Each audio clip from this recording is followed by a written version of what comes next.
Hey guys, how's it going? It's me, Chris, again, and today we have a 2014 Audi Q3 maintenance light reset.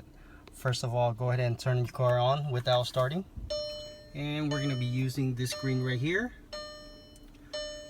These buttons over here, this menu button, this scroller, and the scroller acts as an enter, so you can press on it, and the back button. Okay, now go ahead and press the menu button. And we're going to get to this page right here. Now use the scroller to scroll to car, enter on that. Scroll down to servicing and check, enter on that. Scroll down to service interval display, enter on that. Scroll all the way down to reset oil change interval and enter on that.